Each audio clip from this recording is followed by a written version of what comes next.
are not a person, you have a person.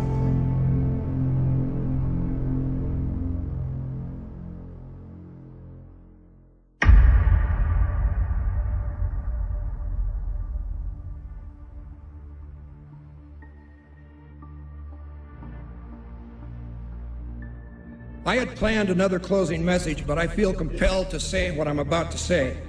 Now, I risk sounding like a conspiracy theorist, but it's no longer a theory. What I'm about to say is fact. The secret organizations of the world power elite are no longer secret. They have planned and are now leading us into a one-world communist government. The world they're bringing in is to be a world where everyone who is born, or would be allowed to be born, would be born to serve the state. They seek to establish systems of government based on the regimentation of all human beings by a handful of individual rulers who seize power by force. Yes, these men and their hypnotized followers call this a new order. It is not new, and it is not order. Collectivism is that concept where individuals are considered to be discardable, and that the group is more important, and that the state is the all-important unit of society, and citizens exist only to serve the state. What if I told you the government has your baby's DNA, and in some states, that DNA is stored even without your consent? You cannot expect to have a smoothly running world socialist system if you have people out there who are going to object. These 3 words is how the government has been getting authority over us. Registration, application, submission, all of the power they have over you is because you have put your signature on a document with 1 or 2 or 3 of these words. I was born free. And I'm free because I say I am, and not because the government give me a piece of paper. But these are my sons. They don't belong to the state. We have to maintain the confidence in the system because it's a voluntary system of payment of our taxes. Agreed. So the government will issue a driver's license, giving us permission. How does the government give us permission? We have rights. We give the government permission.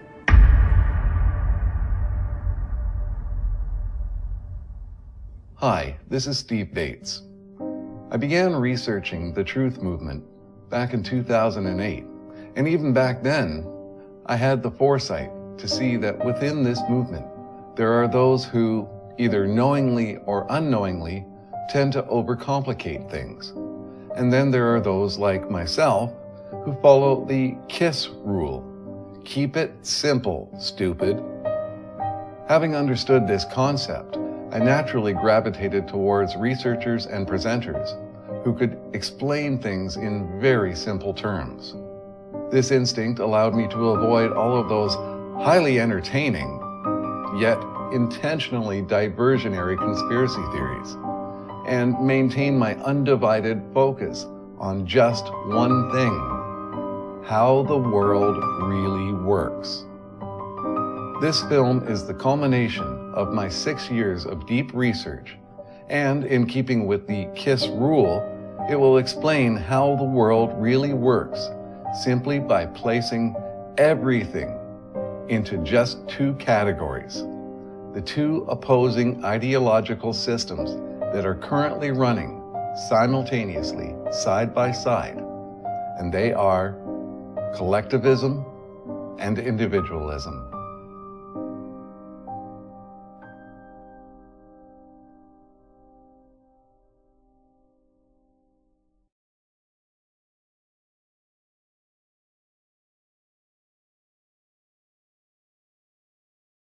In 1910, the Carnegie trustees asked themselves this question, quote, "Is there any way known to man more effective than war to so alter the life of an entire people?" End quote. For a year, the trustees sought an effective, peaceful method to alter the life of an entire people. But ultimately, they concluded that war was the most effective way to change people. Oh, God. World War I. Horrible. Consequently, the trustees of the Carnegie Endowment for International Peace next asked themselves, quote, how do we involve the United States in a war? And they answered, quote, we must control the diplomatic machinery of the United States by first gaining control of the State Department. Now, don't forget, this is 1910.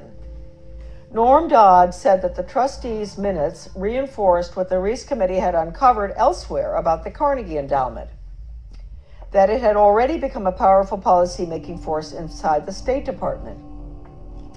During those early years of the Carnegie Endowment, war clouds were already forming over Europe, and the opportunity for the enactment of their plan was drawing near.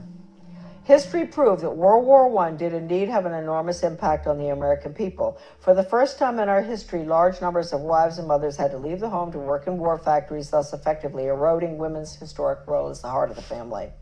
The sanctity of the family itself was placed in jeopardy. Life in America was so thoroughly changed that, according to Norman Dodd, quote, the trustees had the brashness to congratulate themselves on the wisdom and validity of their original decision, end quote. They sent a confidential message to President Wilson, horrible, listen to this, insisting that the war not be ended too quickly. Carnegie trustee Cleveland Dodge, one of Wilson's financial supporters, had direct access to the president. After the war, the Carnegie Endowment trustees reasoned that if they could get control, here we go, of education in the United States, they would be able to prevent a return to the way of life as it had been prior to the war. And they recruited the Rockefeller Foundation to assist in such a monumental task.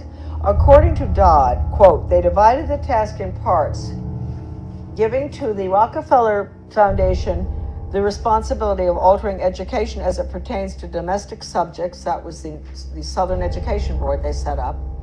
But Carnegie retained the task of altering our education in foreign affairs and about international relations. That would be UNESCO, UN, all that stuff. The foundations decided that the most effective method of achieving this goal would be to alter American history. So they awarded grants, fellowships, and scholarships to those professors and historians who would rewrite American history and promote one worldism, humanism, and socialism. By the early 30s, the well-laid plans of the foundation trustees had reached fruition, and a Reese Committee staff report concluded, 1, that there had indeed been a non-bloody revolution in America between 1933 and 1936. 2, that a certain few foundations had funded efforts to change the beliefs of the American people through education and propaganda. And 3, that these revolutionary changes had been accepted without resistance. To demonstrate how thoroughly American opinion had been changed according to the plan of the foundations, we cite the following historical example. At the end of World War I, Woodrow Wilson and his shadowy alter ego, Colonel Edward M. House, tried to sell the U.S. Senate and the American people on the idea of the League of Nations. This was, of course, the first concerted international effort towards a one-world government. Wilson and House failed in their mission, but a generation later, after another great war and much re-education via college international relations clubs, international studies, educational grants, and the like, the Senate and the people readily accepted membership in the United Nations.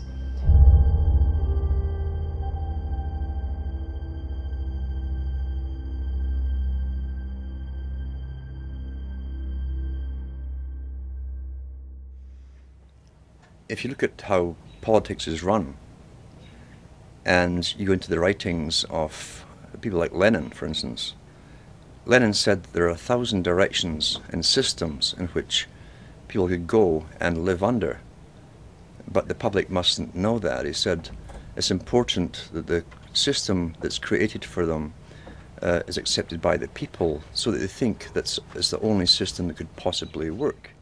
Most of us, including myself for certain, in my younger years, I was brought up thinking that you had to choose, if you were smart at least, you would have to choose politically between being on the right or the left. You had to have a political view, And I thought that in those days, I thought that the extreme right would be something like fascism or Nazism. And on the extreme left, of course, you would have communism or socialism, just a little bit short of that. So that was the paradigm that I was taught, and it seemed to make sense at the time. And it's true. We're contained in a system of left and rights, supposedly the have-nots against the haves, or those who own the means of production against those who don't, the workers. And that's traditional Labour versus Tory or Conservative versus Democrat. That's how the system is run. It keeps the public contained within a system of thinking that it must be one or the other, or a middle road in between, which they push. It never occurs to the general public that society has lived in the past under many different types of systems. And as Lenin said, it's important the public don't know that the system they're born into was designed for them, and that it could be any different. They must think it's the only natural one that could have evolved in their lifetime. But as I became more involved in these issues and learned more about them, I began to realize that the basic philosophy between the so-called extreme left people, on communists and socialists, and the so-called philosophy on the right of the fascists and the Nazis was really the same. I said, how can this be? They're supposed to be opposites of each other. And then I began to realize that there is something more common to all of these philosophies that was left out of my training and education. And that was the ideology of collectivism. I began to realize that the thing that was common to them all is something called collectivism. Now that's a word that is not very well used. It's not very entrenched in the vocabulary of most people today. But I found out that it was a very commonly used word about a century ago. People wrote a lot about collectivism, and the opposite of that would be individualism. Those are two words that are sort of abandoned today, but in my view, I think they need to be recaptured and understood and used more. The concept of individuality only came out in about the 1700s. Before that, everybody was either a somebody, that was nobility and royalty, and then you had a middle class of merchants and merchant bankers, a few free men, and then the rest were serfs or peasants. So everyone was lumped in as a mass of their own little clique, and sometimes a big clique like the peasants. And then again, too, ever since the Enlightenment, they went right back to trying to force you all back into the mass man. That's all that Marx talked about, the masses, the masses, the masses. The whole ideology boils down to a choice between two things. One is individualism, and the other is collectivism. Those words have meaning. Individualism, simply in a general sense, means that the basis of society is the individual. That's the most important element in society. And the purpose of the state is to protect the individual. And the state is the servant of the people. That's individualism. Collectivism, it's the other way around. The collectivists believe that the state or the group is the most important element of society. And the purpose of the people is to serve the state. The Royal Institute for International Affairs, which has branches in every country in the world, they set up the United Nations. They said in their own writings, from the earliest times to the present, the world they're bringing in is to be a world where everyone who is born, or would be allowed to be born, would be born to serve the state. They want the idea of the individual and minorities being sacrificed for the greater good of the greater number, which they will define. They will tell you what the greater good for the greater number is, and we're supposed to be mentally defeated by that. Oh, well, if it's for the greater good of the greater number, we cannot object to it.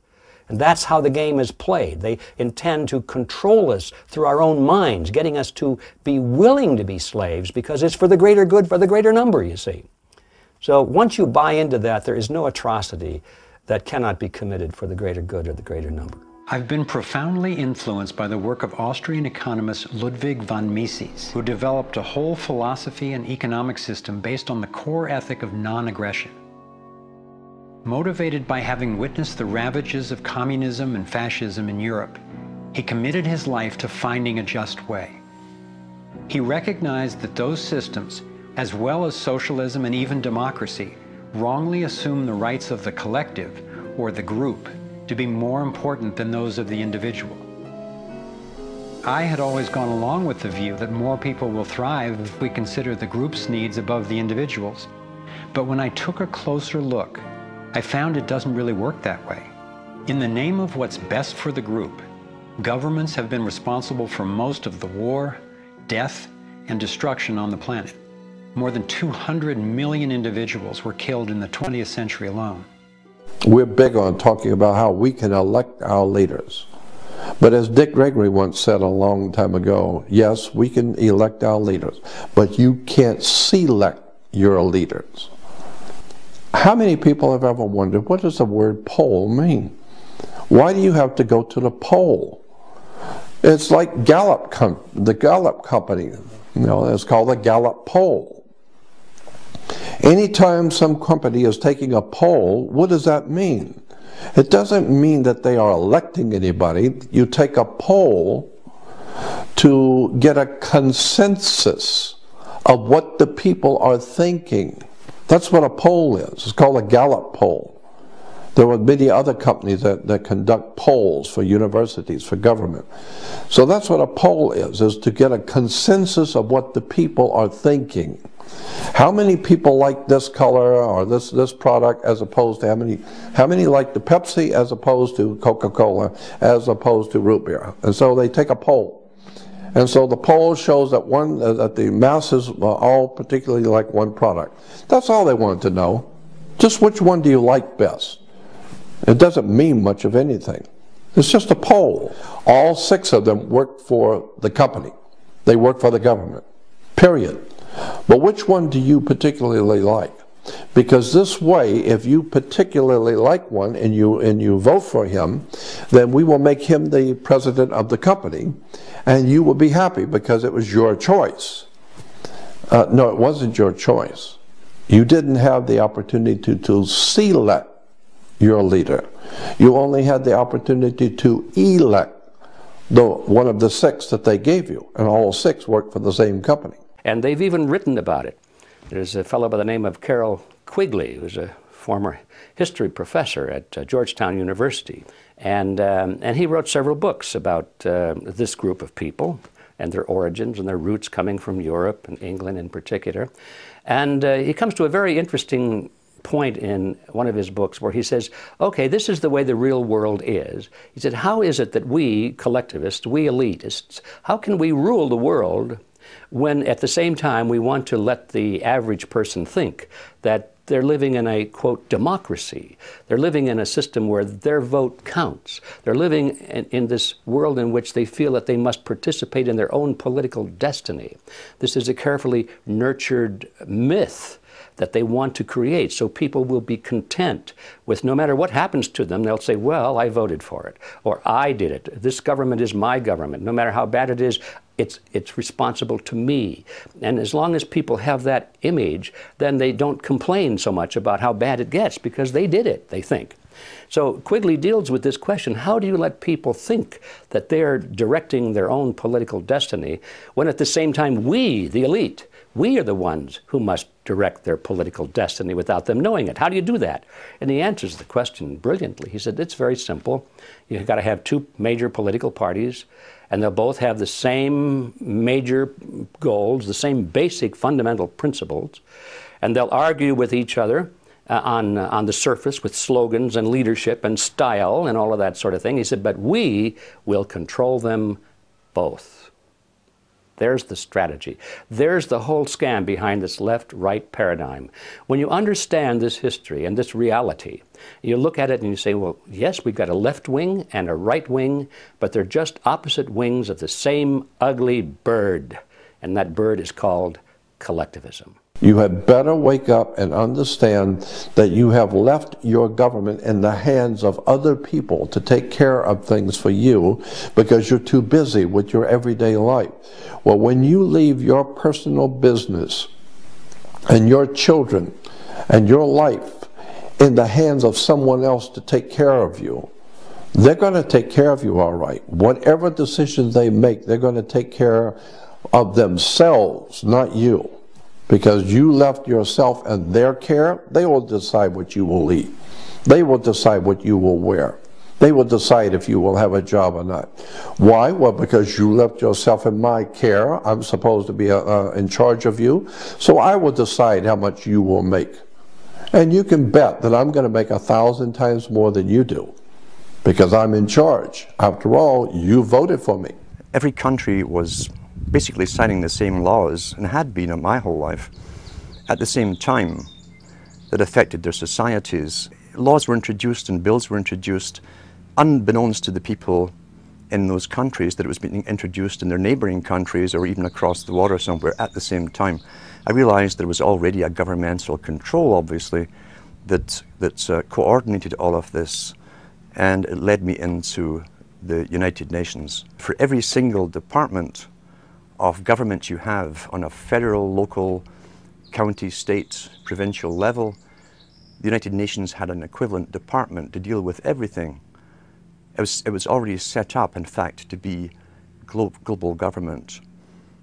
H.G. Wells said at the League of Nations, which was the embryo for the United Nations, he said, this is the nucleus of the world governments, when eventually all laws will come from there, be passed and signed into law by treaty of all the member countries. Eventually, we won't even have to go through the farce, and that's what it is, of voting in parties or candidates, because in the latter part of the 20th century and now into the 21st century, we're being trained, rather obviously, to simply accept rule by experts, rule by scientists, rule by professionals.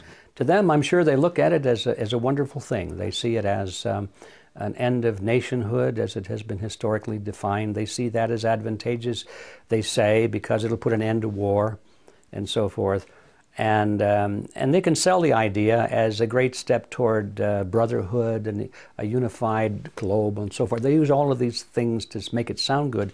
But when you start examining the actual policies that they're instituting, it's not so hot.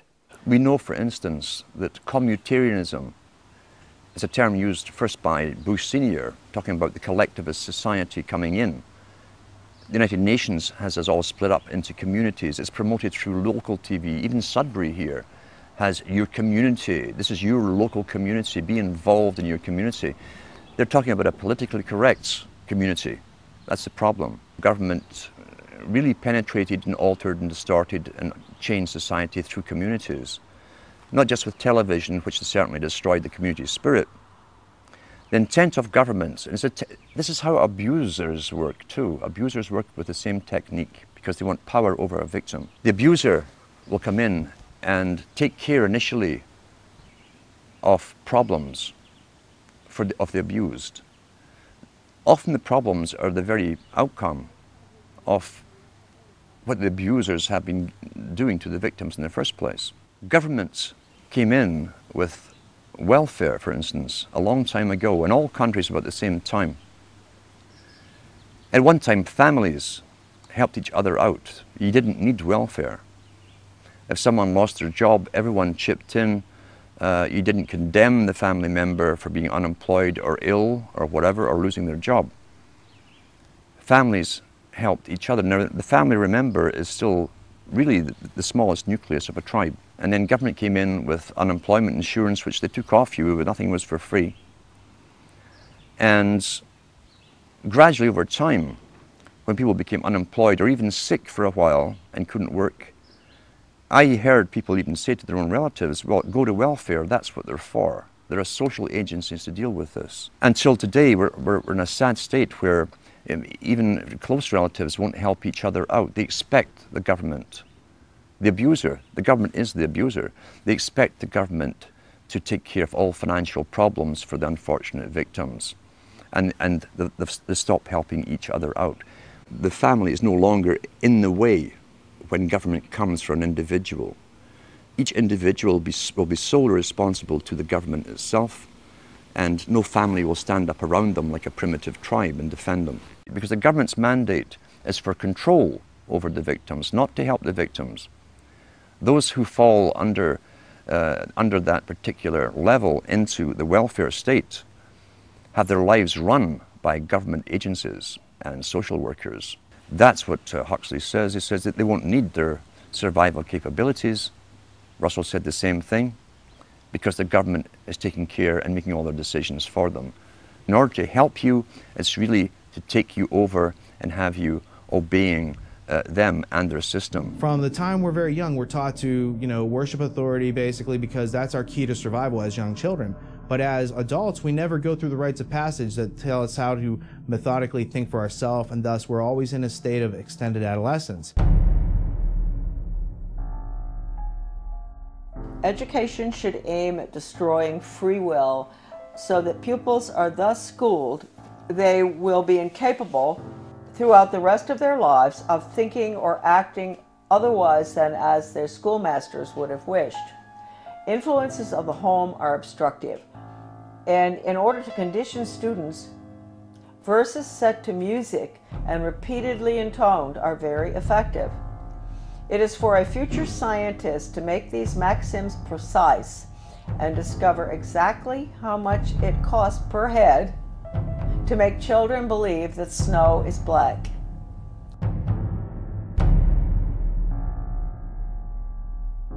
When the technique has been perfected, every government that has been in charge of education for more than one generation will be able to control its subjects securely without the need of armies or policemen." End quote. Young people cannot be trusted to form their own opinions. It's our job to tell them.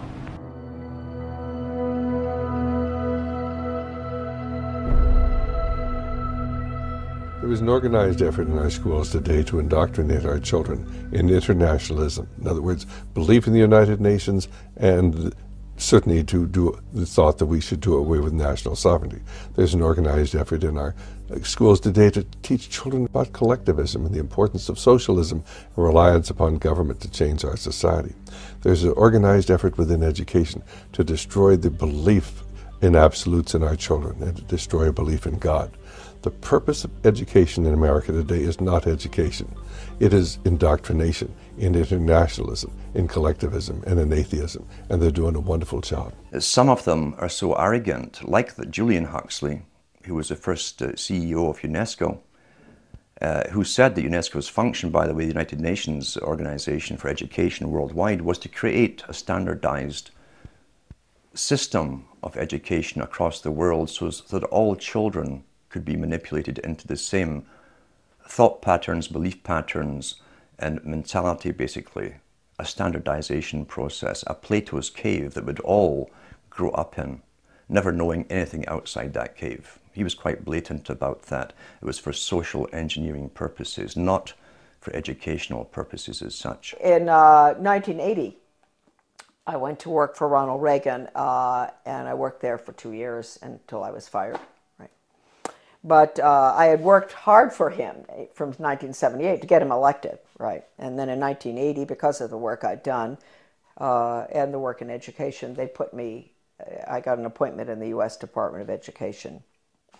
Because the people in Washington, with the conservatives, they were good back then, they're not anymore. They were very impressed by the work I'd done in Maine on education, so they pulled me down and put me in the U.S. Department of Ed in what was the most important slot probably in the world in education. I know people out there are shaking their head and say, why would they put her there? She doesn't have a college education, right?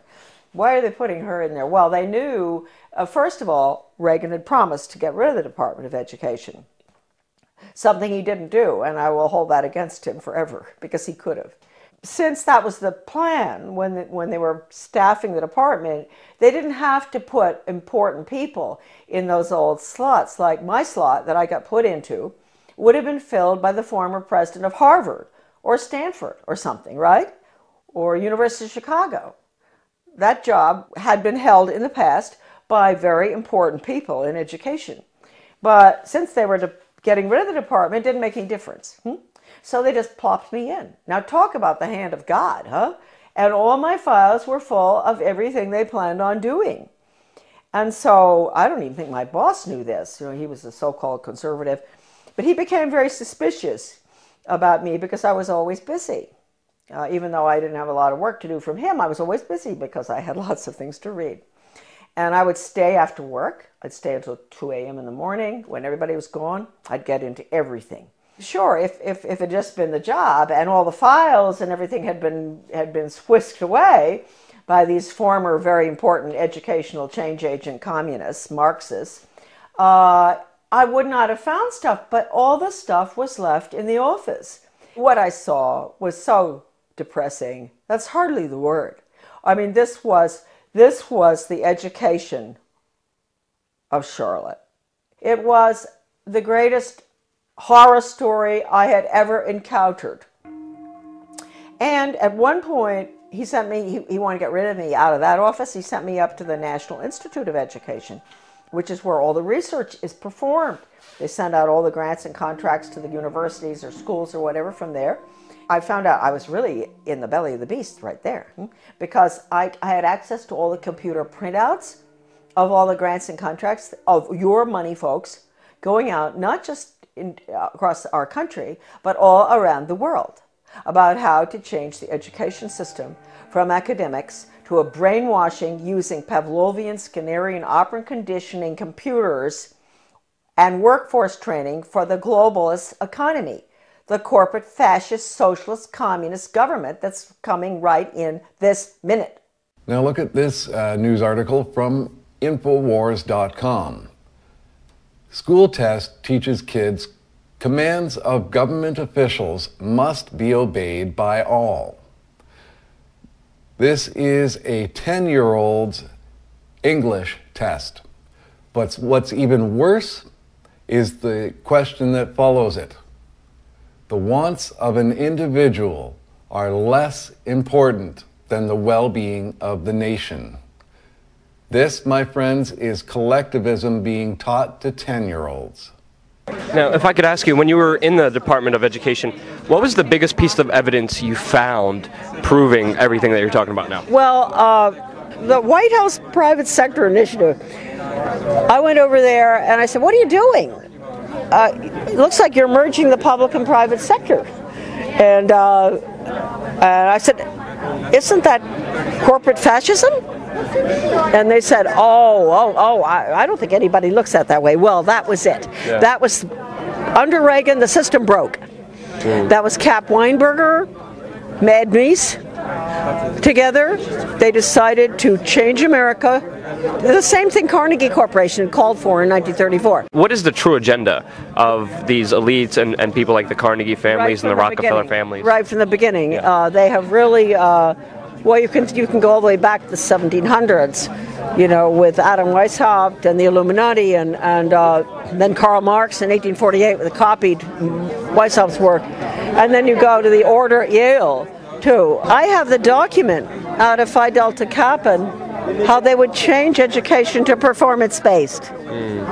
Now they couldn't get away with that with the white community, but they knew they could use the minorities. So they did, and they started that with mastery learning in Chicago, and half of the inner city kids in the freshman class dropped out. Yeah. And even Education Week said, which is a professional journal, they called it a human tragedy of enormous proportions.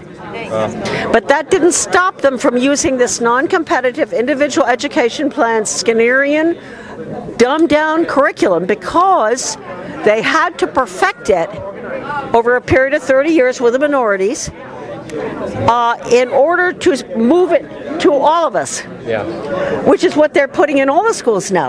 But even under the new Common Core, even if they said 3 times 4 was 11, if they were able to explain their reasoning and explain how they came up with their answer really in words and in oral explanations, and they showed it in the picture, but they just got the final number wrong, we're really more focusing on the how.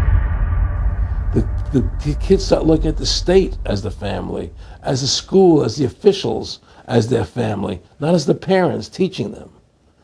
It's removing the Carnegie unit, which requires the old Carnegie unit. You guys went through it in school. You know, we all did. 4 years of math, 4 science, 4 English, 4 history, whatever, in order to graduate. And all of that has been removed now because the student is not focusing on intellectual endeavor. It's workforce training. And so they're taking those years away, and they're taking ABCD grades away. They're taking kindergarten 1, 2, 3 through 12 away. And the whole thing is an open system where the child proceeds at his own pace and has his own test. He's not being compared against anybody else, no competition. Because he is the cog in the wheel. He's being trained for the state and the corporations, not for his own upward mobility. Forget classical education. That's what they're putting in right now. They're calling it Reinventing Schools Coalition.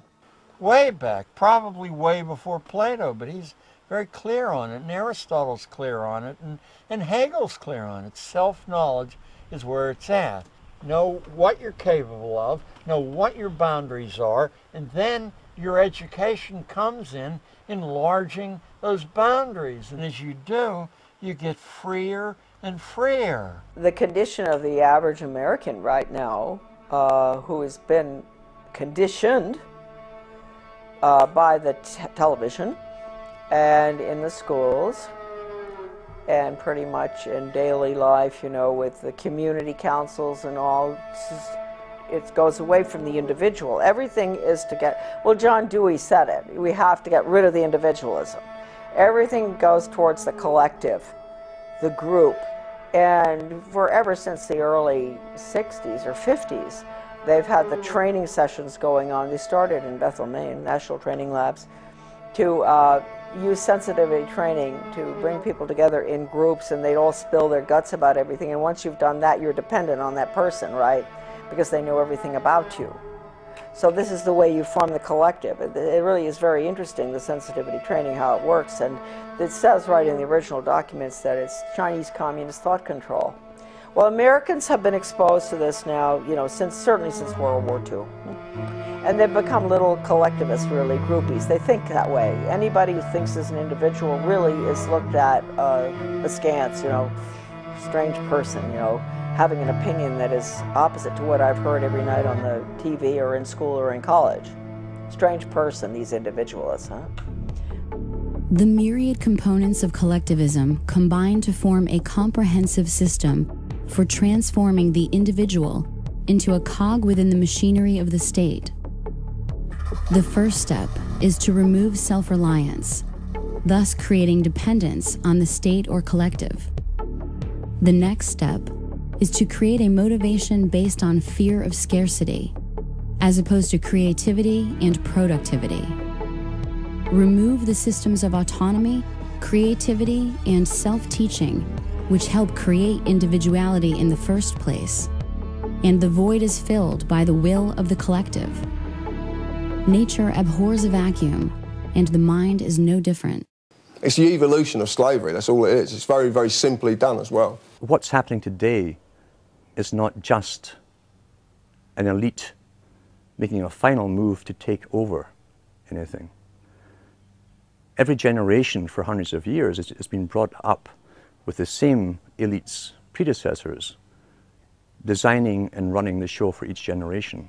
Since the dawn of time, small groups of human beings have instilled artificial circular limitations on the minds of their subjects through the procession of history.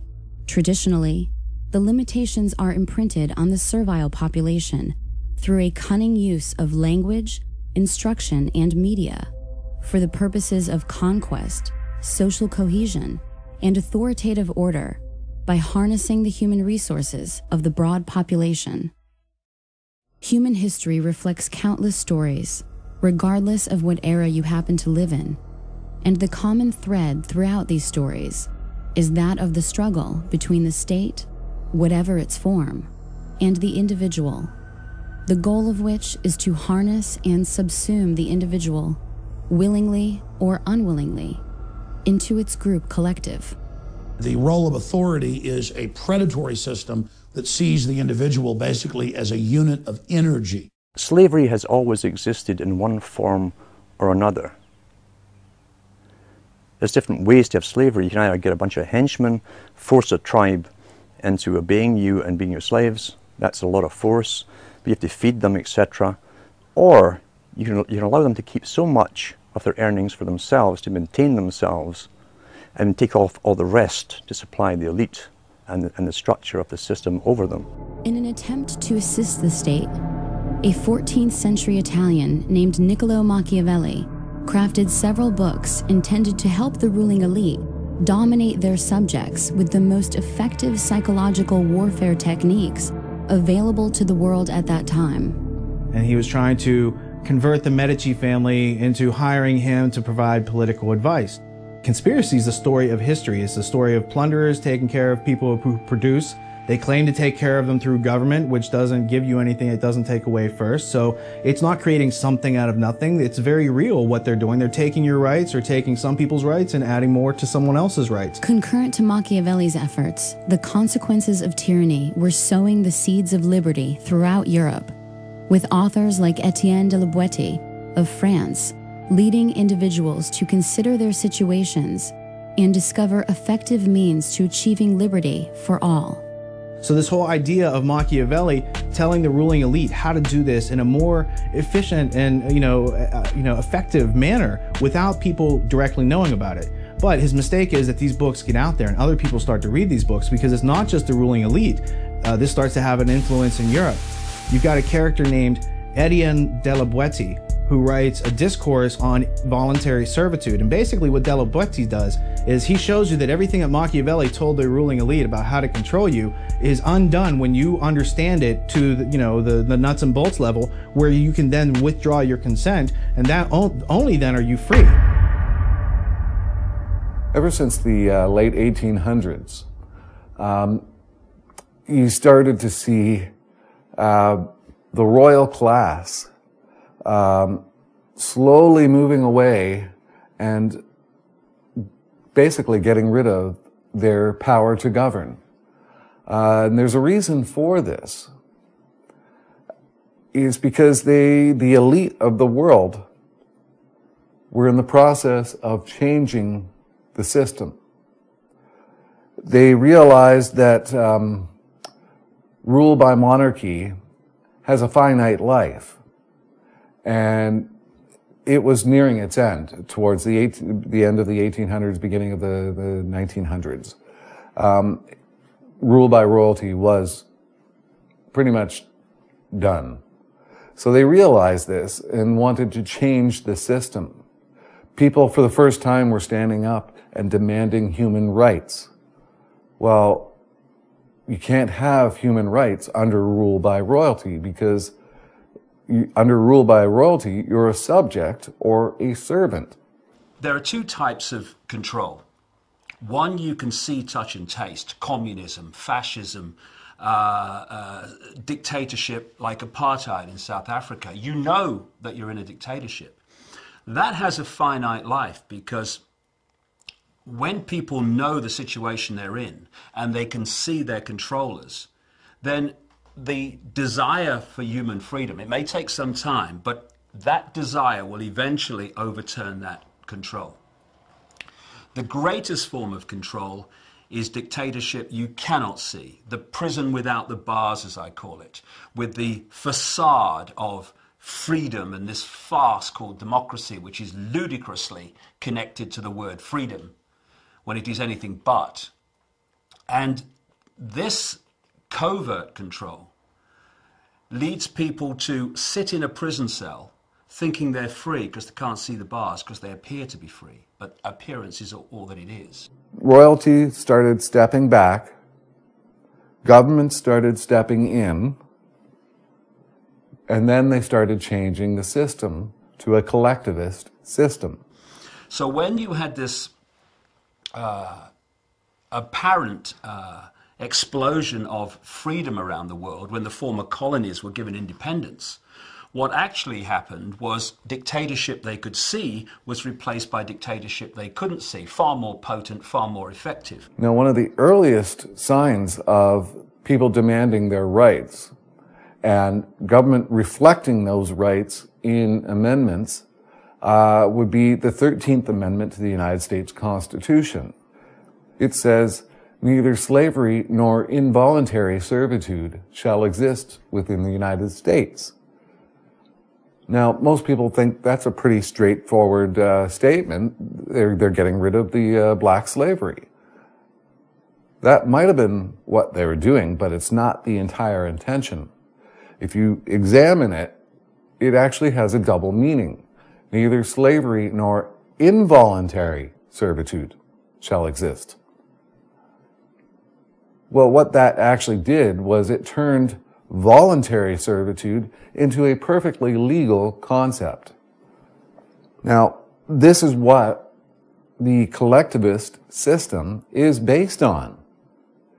Again, as people started demanding their rights, they realized that they had to take slavery or servitude that you could see and move it into a system where you can't see it. The average person wouldn't know they're a slave or a servant in servitude. But they did it in a way that is completely voluntary.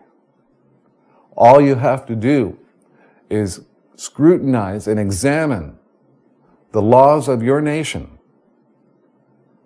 whether it's driver's licenses, birth certificates, whatever it is. It's all 100% completely voluntary. Anywhere you see where you have to apply for something,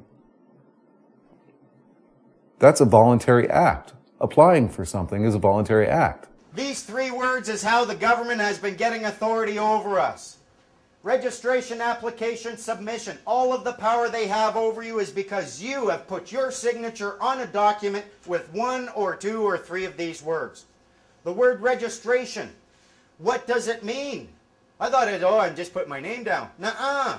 Historically, it goes back hundreds and hundreds of years to an act of a ship's captain signing over his ship and all chattel contents to the harbor master for safekeeping. Chattel contents included the slaves, the condemned, those in debt, anything that could be party to a contract essentially was considered chattel property. Application. Oh, when I found this one out, I was like, oh my goodness, I'm telling. Application. Application means to beg. To beg, plead, petition, implore, entreat, or request. I was like, beg? I started looking at the assumptions. If you want to look at a word and figure out what this word, what effect this word is going to have on your life, you need more than just the definitions. You need to look at the assumptions that this definition rests upon, and then you need to look at the implications created. The assumptions created by begging. He who begs knows exactly what they're begging for. Well, mind you, one time in Toronto, I had a woman ask me, can I have anything? But for the most part, someone's begging, they know exactly what they're begging for. They know exactly what they are willing to give up for it. They are acknowledging the authority to grant. Or if it doesn't exist, they're willing to create it through transference. If you beg me to take your shoe off and scratch your toe for you, maybe then I would have the authority to do that. Prior to you begging me to take your shoe off, I try touching your property, you can kick me in the teeth. We transfer authority if that authority doesn't already exist when we apply. And finally, because you are a human being and no one's ever obliged to beg, it's an entirely voluntary action. You can never claim, oh, they made me apply. No one has ever made you apply for anything. Submission. Submission is their other tricky little definition. It means to agree to bend to another's will or to leave to another's discretion. If you are agreeing to bend to someone's will, you are in contract with them. And again, in order for it to be voluntary or lawful, it has to be voluntary. If you are agreeing to leave something to someone's discretion, in order for you to legally leave something, you must have possession and ownership of it. And again, you're abandoning it, and that's an entirely voluntary action. They get all their power when you put your signature, which is evidence of an oath, on a document with the words registration, application, submission. They do it with everything. You want to register your kids? What are you going to do? You're submitting an application for registration. You want to register your vehicle with the motor vehicle branch? You're submitting application for registration.